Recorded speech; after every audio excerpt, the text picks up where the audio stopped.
The explosion lit up the void like a dying star. 300 years of war had turned the galaxy into a graveyard of metal and dreams.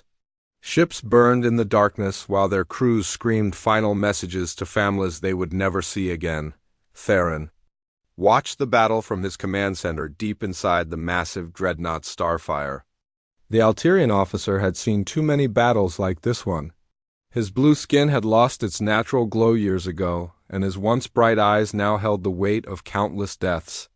The enemy Carthan forces pressed forward with their usual ruthless efficiency, their black ships cutting through space like daggers through silk. "Sir, we're losing the left flank," reported his tactical officer. The young Alterian's voice trembled with barely controlled fear. "The Carthans have broken through our defensive line." Theron nodded slowly. He had expected this. The war had become predictable in its horror. Both sides knew each other's tactics perfectly. Every battle followed the same pattern: initial engagement, tactical maneuvering, massive casualties, and then retreat. Neither side could gain a decisive advantage. They were too evenly matched, too stubborn to surrender, too proud to seek peace. The Dominion Alliance controlled half the galaxy under Carthan leadership. Their philosophy was simple: the strong ruled the weak, and war was the natural state of existence. They had conquered dozens of species, turning them into slave races that served their war machine.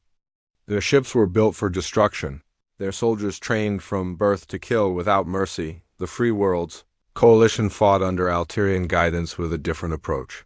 They believed in freedom and democracy, in the right of all species to choose their own destiny. But 3 centuries of warfare had hardened them too. They had learned to match Carthan brutality with their own brand of necessary violence. The idealists who had started this war were long dead, replaced by pragmatists who understood that sometimes peace required overwhelming force. Between these two massive powers, smaller civilizations tried to survive. Some joined one side or the other, hoping for protection. Others declared neutrality and prayed they would be left alone. Most were consumed by the endless hunger of war, their worlds turned into battlefields, their people into casualties far from the main battle zones. In a quiet spiral arm that most galactic powers ignored, humanity continued its steady expansion. Earth had been spacefaring for only 150 years, a blink of an eye by galactic standards. They had established 47 colonies, developed their own technologies, and built a small but efficient fleet. Admiral Stone reviewed the latest intelligence reports in his office on Luna Base. The human commander was older now, his gray hair and weathered face showing the strain of constant vigilance. Unlike his alien counterparts, Stone had never fought in a major war. Humanity had been careful to avoid entanglement in galactic politics, but they had not been idle. "The casualties from the Rigel battle are confirmed," reported Colonel Hayes, his intelligence chief. "Both sides lost approximately 40,000 ships. The Carthans are pulling back to regroup, but they'll launch another offensive within the month." Stone studied the holographic display showing the battle's aftermath. Fields of debris stretched across multiple star systems. Each piece of wreckage had once been someone's home, someone's hope for survival. The scale of destruction was almost incomprehensible, but it had become routine. "What about the refugee situation?" Stone asked. "Getting worse. The Zephyrians are requesting sanctuary again. Their homeworld is directly in the path of the next Carthan advance." Hayes paused, checking her notes. "Intelligence suggests the Dominion is planning to use their new star-killer weapons. They want to make an example." The Zephyrians were a peaceful trading species that had maintained strict neutrality throughout the war. They had no military to speak of, no weapons beyond basic self-defense systems. Their only crime was existing in a strategically important location between 2 major battlefronts. Stone felt the familiar weight of helplessness. Humanity wanted to help, but they were too small, too new to galactic politics. Any direct intervention would likely result in humanity being destroyed by one side or the other. The major powers saw them as primitives, barely worth noticing except as a potential source of resources or recruits.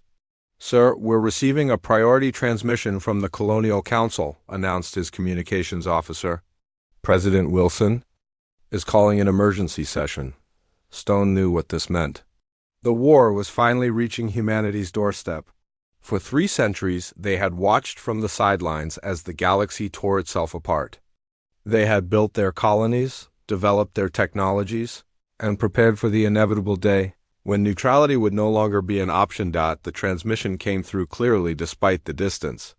President Wilson's face appeared on the main screen, her expression grave but determined. Behind her, the representatives of 47 human worlds waited in tense silence. Admiral Stone, we've received simultaneous ultimatums from both the Dominion Alliance and the Free Worlds Coalition. They're demanding that humanity choose a side immediately. We have 96 hours to decide. Stone felt his blood run cold. This was the scenario they had all dreaded. Both sides wanted humanity's resources, their strategic locations, their growing industrial capacity. More importantly, they wanted to prevent the other side from gaining these advantages. What are our options? Stone asked, though he already knew the answer. We fight or we surrender. There's no middle ground left. Wilson's voice carried the weight of billions of lives. The Council has voted. We're going to war, Admiral, on our terms. The transmission ended, leaving Stone alone with his thoughts. Around him, Luna Base hummed with sudden activity as staff officers began implementing long-prepared contingency plans. Warning signals flashed on displays as defensive systems powered up. In the distance, Earth hung in space like a blue jewel, peaceful and beautiful. Unaware that its children were about to change the galaxy forever, Stone opened a secure channel to the deepest levels of the base, where humanity's greatest secret waited in the shadows. For 50 years, the brightest minds of Earth had been working on something that would make the galaxy's endless war obsolete. They had studied alien technologies, decoded their weaknesses, and built something entirely new. The major powers thought they knew humanity. They saw primitive newcomers with small fleets and limited resources. They had no idea that humanity had been preparing for this moment since their first contact with galactic civilization. The war was about to change in ways no one could imagine. 300 years of stalemate were about to end, and humanity would be the reason why. The star died screaming. Dr. Rebecca Hayes watched through the observatory's main telescope as the Zephyrian sun collapsed into itself, pulled apart by quantum forces that should never have existed in nature. The light that had warmed a peaceful world for billions of years winked out in seconds, leaving only cold darkness and the echo of a civilization's final breath. Rebecca's hands shook as she adjusted the viewing controls. She had seen the intelligence reports, had read the technical specifications of the Dominion's new Starkiller weapons, but witnessing the actual destruction was different. The Zephyrian system had been home to 3 billion souls just hours ago. Now it was a tomb of twisted space and frozen planets. Doctor, we're receiving refugee ships at the outer marker, announced her assistant, a young researcher named Tom. His voice carried the same horror that Rebecca felt. The survivors, there aren't many.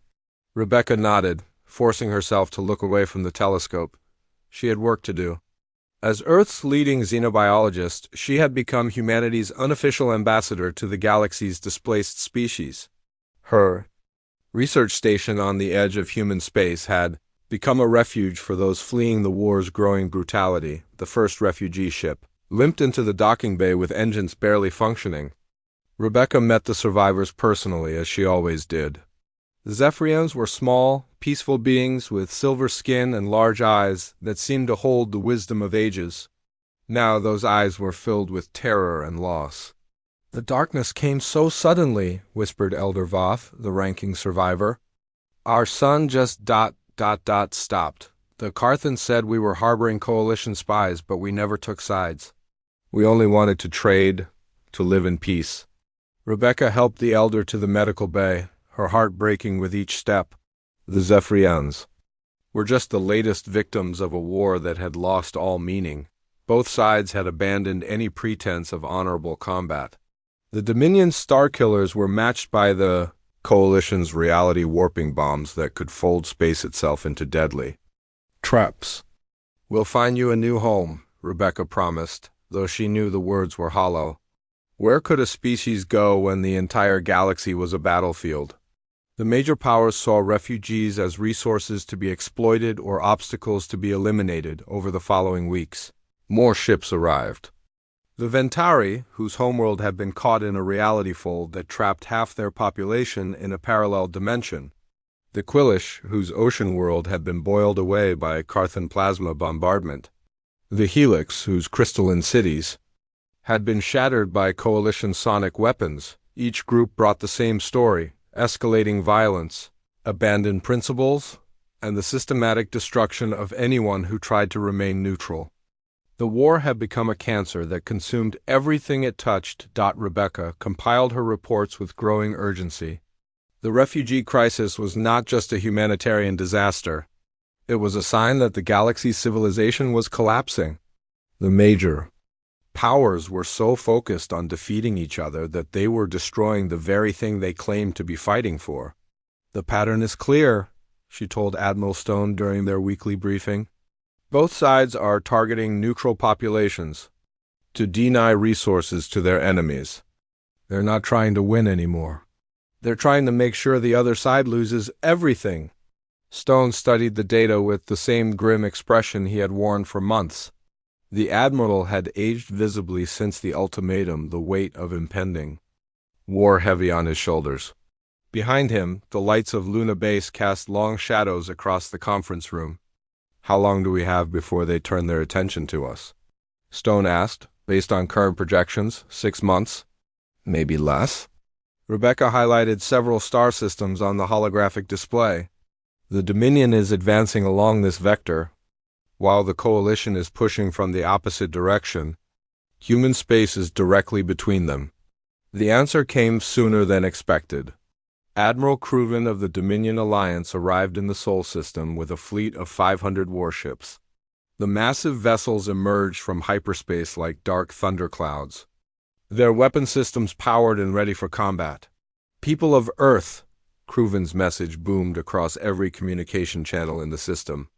"I am Admiral Cruvin of the Carthan Empire. You will surrender your military forces immediately and place your colonies under Dominion protection. You have 12 hours to comply." The Carthan commander was typical of his species, tall, armored, and utterly convinced of his own superiority. His fleet had destroyed entire civilizations without a second thought. To him, humanity was just another primitive species to be absorbed into the Dominion war machine. Before humanity could respond, space tore open again. Chancellor Rilvan of the Free Worlds Coalition materialized with her own Fleet 600 ships strong. The elegant vessels of the Coalition arranged themselves in perfect formation, their energy shields glowing with soft blue light. "Citizens of Earth," Rilvan's message followed immediately. "I am Chancellor Rilvan of the Alterian Federation. We offer you protection under the Coalition banner. Join us in the fight for freedom and democracy. You have 12 hours to decide." The Alterian leader was more diplomatic than her Carthan counterpart, but the threat was equally clear. "Choose our side or be destroyed." There was no room for neutrality in their universe. Rebecca watched the standoff from the observatory, her scientific mind analyzing the tactical situation. Both fleets were positioned to strike at each other and at Earth simultaneously. Any wrong move would trigger a battle that would consume the entire solar system. "They're not here to negotiate," she told Stone over the secure channel. "They're here to claim us as a prize. We're just another resource to be divided up."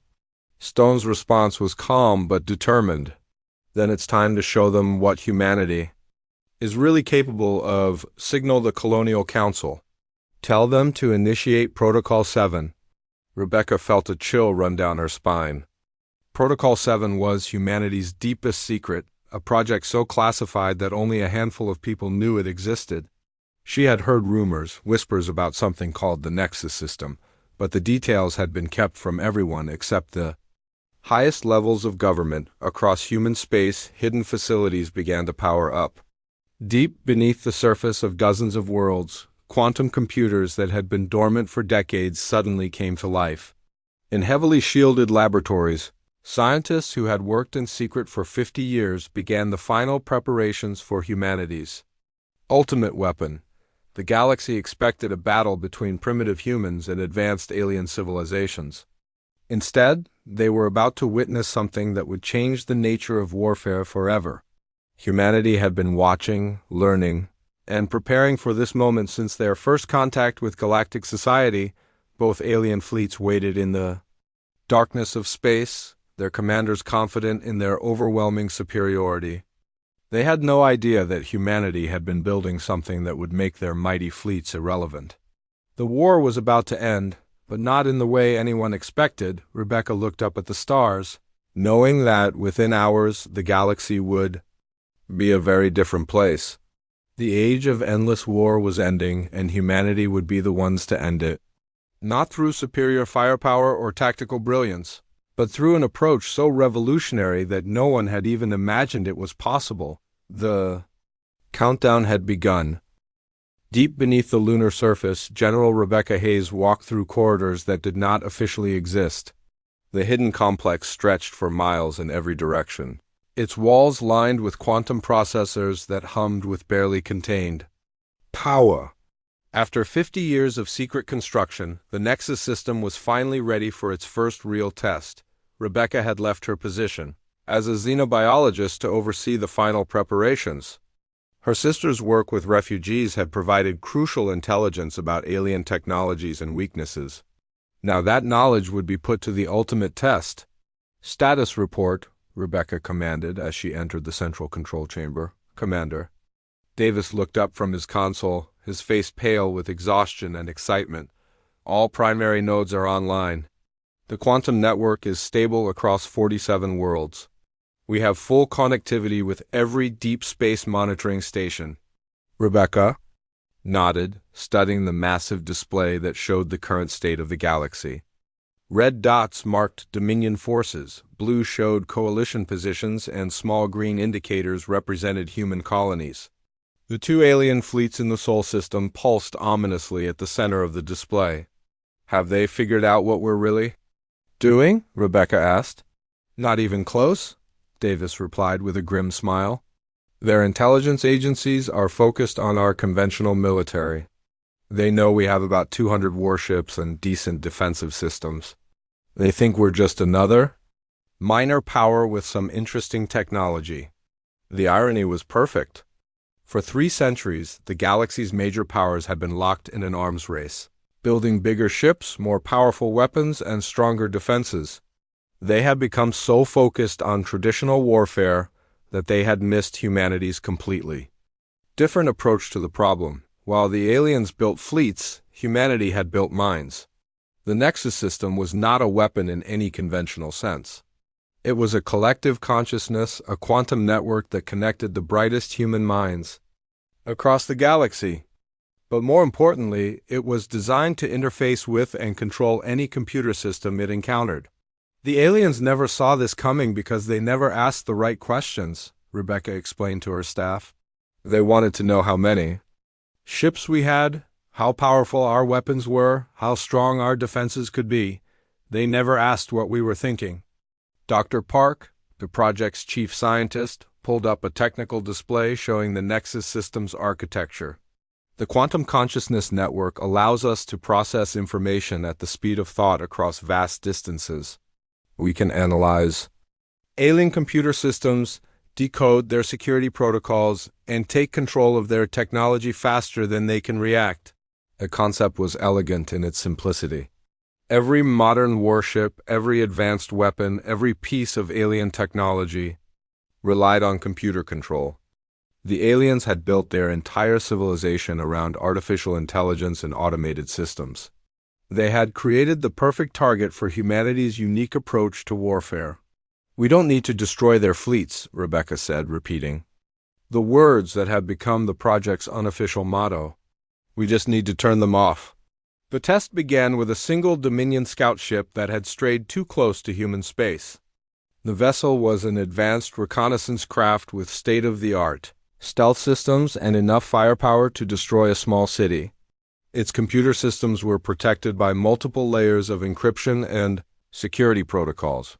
The Nexus system cracked them in 0.003 seconds.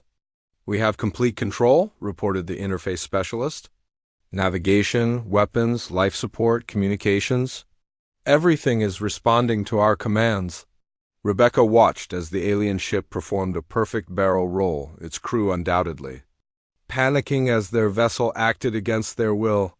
With a thought, she could have sent the ship crashing into the nearest moon or turned its weapons against other Dominion vessels. Instead, she simply shut down its engines and left it drifting harmlessly in space. "The crew is alive and unharmed," she announced.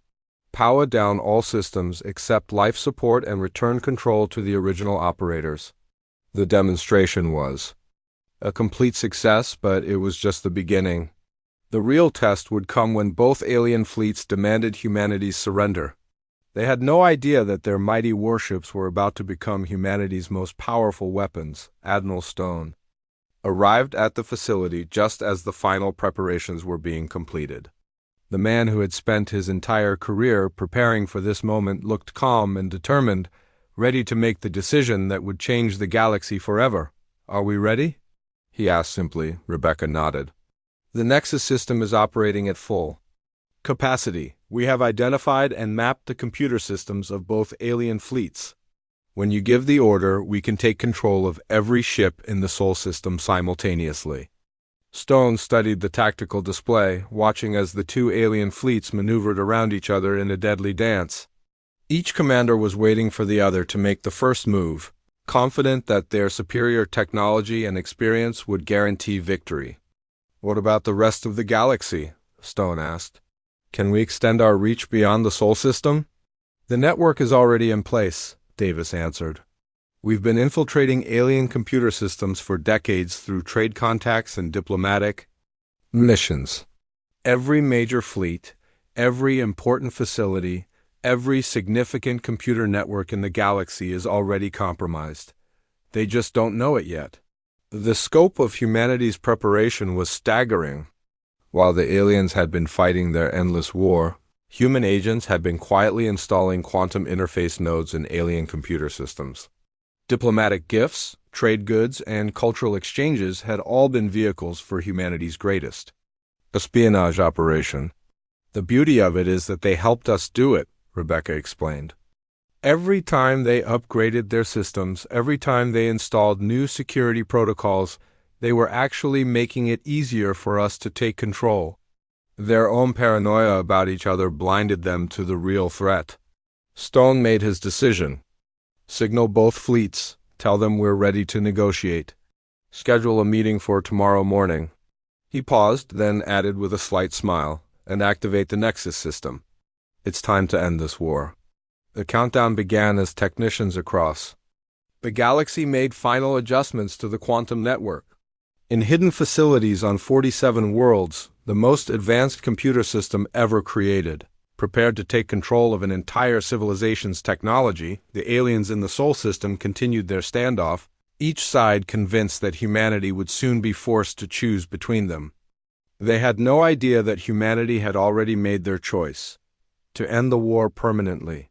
Whether the galaxy wanted it or not. Rebecca watched the final preparations with a mixture of pride and terror. In a few hours, humanity would demonstrate power beyond anything the galaxy had ever seen. The age of endless war was about to end, but the age of human dominance was just beginning. The galaxy was about to learn that sometimes the most devastating weapon is not the one that destroys, but the one that simply switches everything off. The moment arrived without fanfare.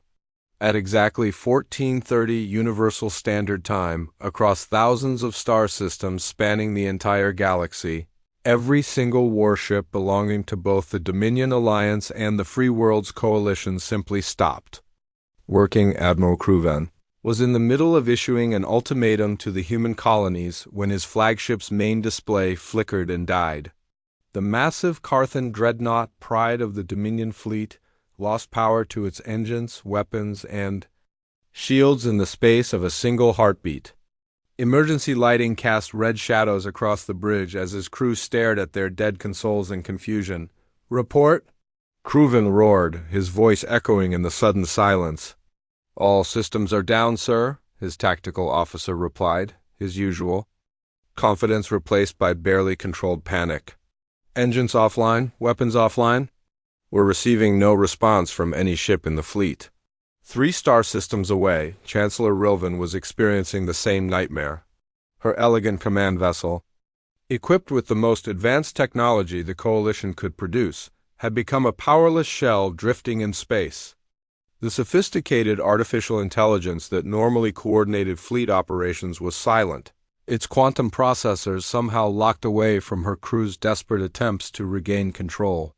"This is impossible," Rilvan whispered, staring at her reflection in the dark screen before her.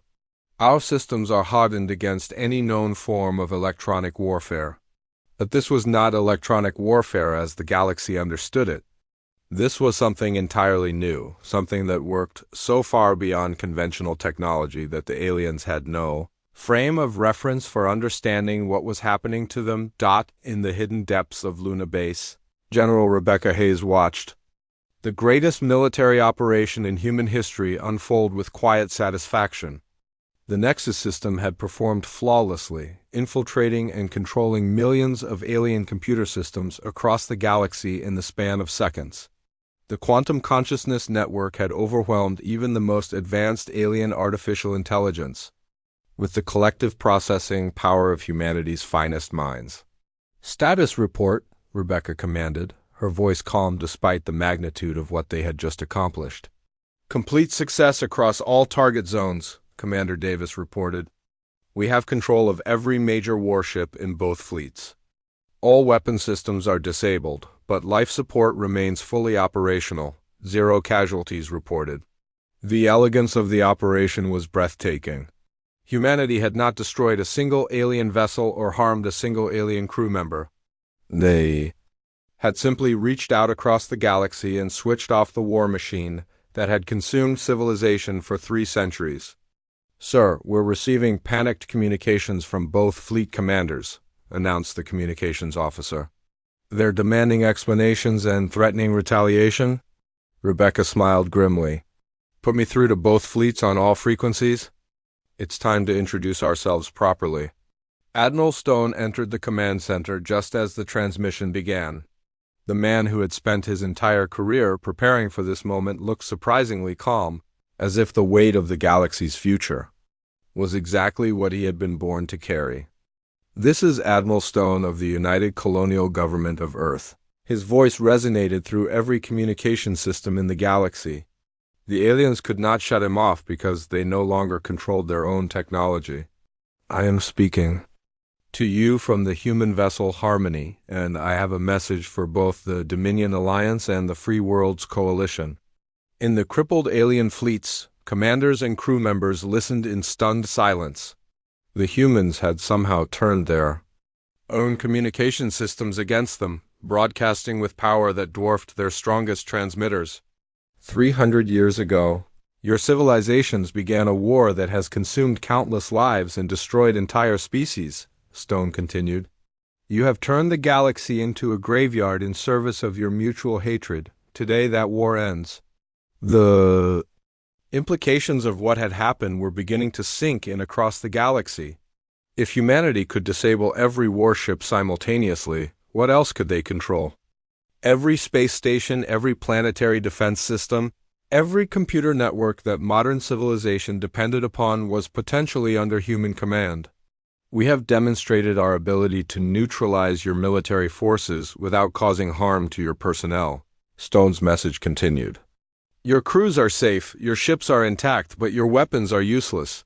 Any attempt to restart hostilities will result in the permanent deactivation of your technological infrastructure." In the Dominion fleet, Admiral Crewven felt something he had never experienced before: complete helplessness. The Carthan Empire had built its entire culture around the concept of strength through force. But what use was force when your enemy could simply turn off your weapons? "How is this possible?" he whispered to his tactical officer. "Our systems are completely isolated from external networks." The answer lay in 50 years of careful preparation. Human agents had been infiltrating alien computer systems since first contact, installing quantum interface nodes disguised as routine software updates.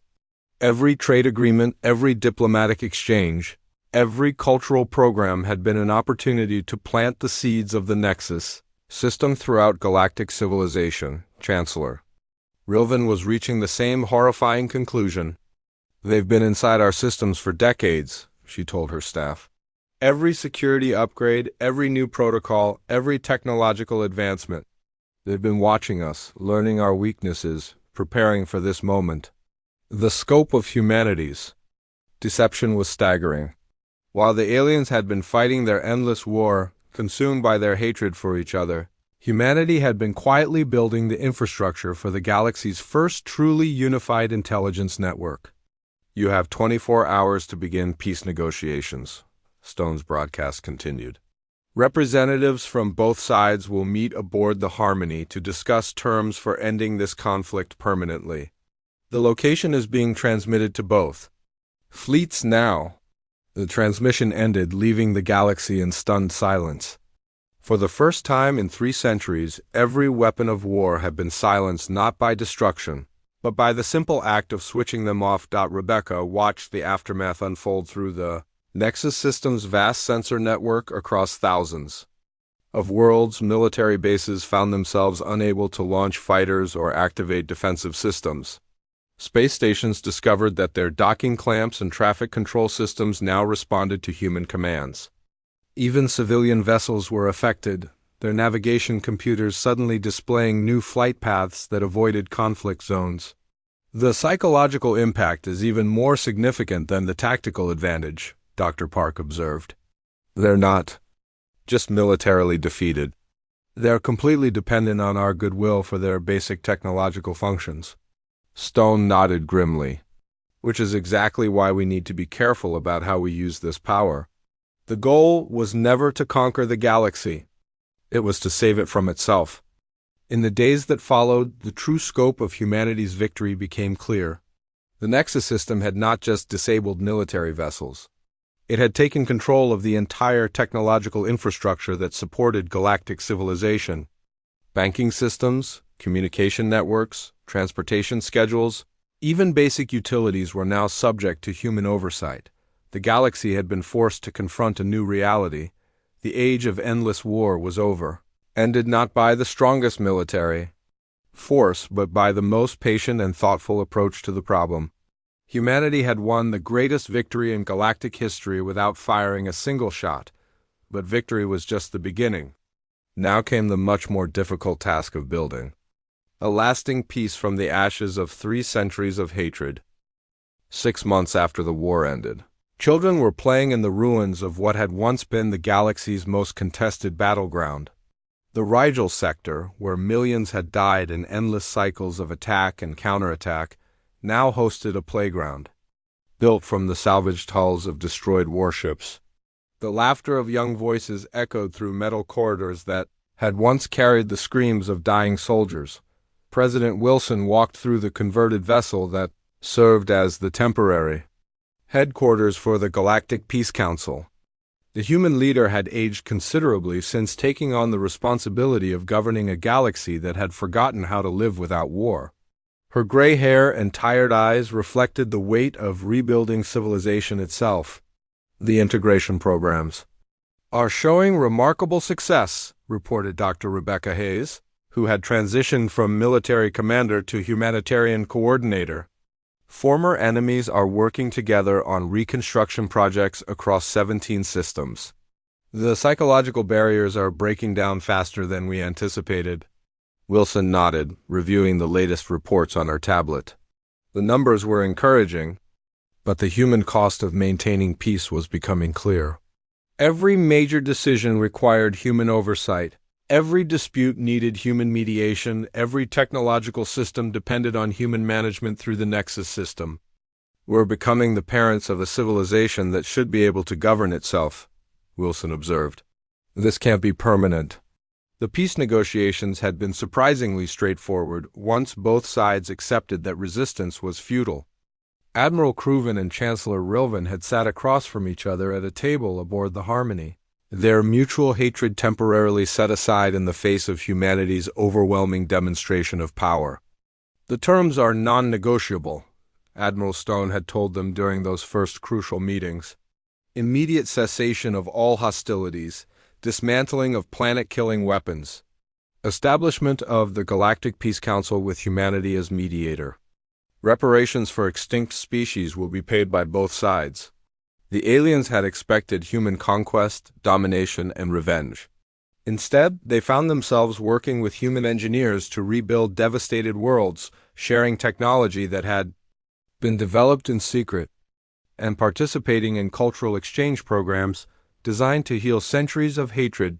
Captain Theron of the former Alterian Navy now served as co-director of the Reconstruction Authority alongside his former enemy, Commander Corax of the Carthan Empire. The two officers had tried to kill each other in dozens of battles, but now they worked together to coordinate the massive effort of rebuilding galactic civilization.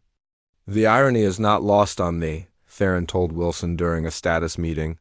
"Humanity accomplished in 6 months what we failed to achieve in 3 centuries. You didn't just end the war. You showed us how to live without it." The transformation had not been without challenges.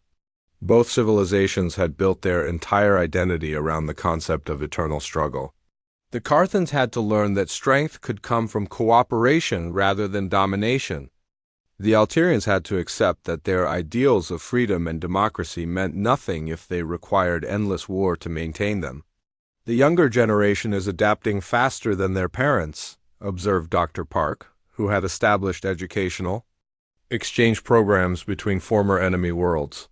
"Children who grew up knowing only war are now learning to see former enemies as potential friends." Wilson watched through the viewport as a mixed crew of humans, Alterians, and Carthans worked together to install new defensive systems on a space station. The sight would have been impossible just months earlier, but it was becoming routine throughout the galaxy. The Nexus system had evolved beyond its original military purpose. Instead of simply controlling alien technology, it had become a vast coordination network that helped different species work together more effectively. Translation systems eliminated communication barriers, cultural databases helped prevent misunderstandings, and shared planning tools allowed unprecedented cooperation on galactic-scale projects. "We're not just maintaining peace," General Rebecca Hayes reported during the weekly security briefing.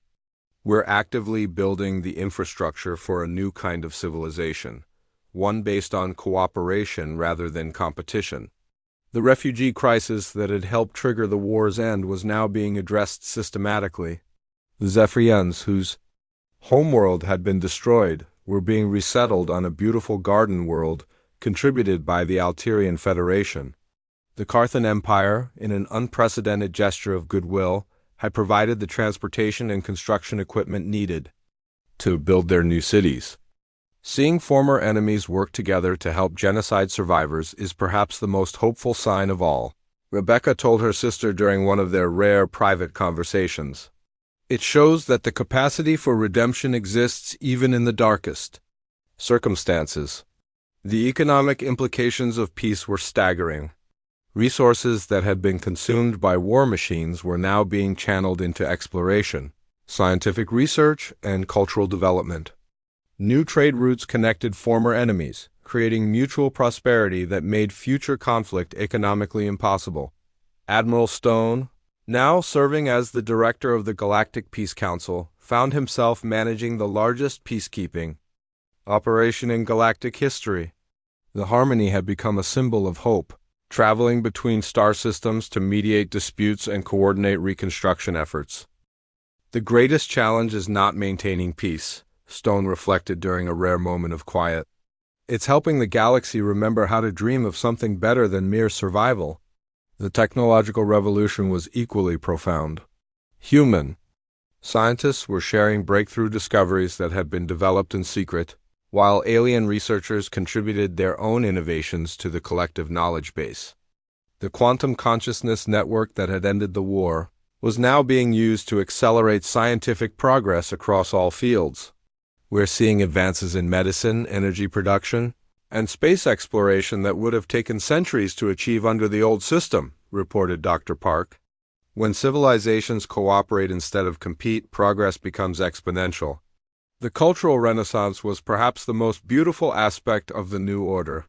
Art, music, literature, and philosophy were flourishing as different species shared their unique perspectives on existence. The Carthan warrior poets were collaborating with Alterian philosophers to create entirely new forms of expression. Wilson stood in the observation deck of the Harmony, watching a celebration on the planet.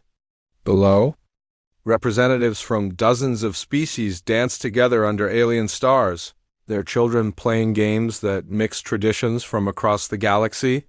The scene was so peaceful, so hopeful, that it was difficult to believe this was the same galaxy that had been consuming itself in endless war just months earlier. "We did it," she whispered to Stone, who had joined her at the viewport. "We actually did it." Stone nodded, but his expression remained thoughtful. "The easy part is over. Now comes the real challenge, teaching the galaxy to govern itself without U.S. The transition was already beginning. Human oversight was being gradually reduced as alien civilizations demonstrated their ability to maintain peace independently. The Nexus system was slowly transferring control of various functions back to their original owners, but with built-in safeguards that would prevent any return to large-scale warfare.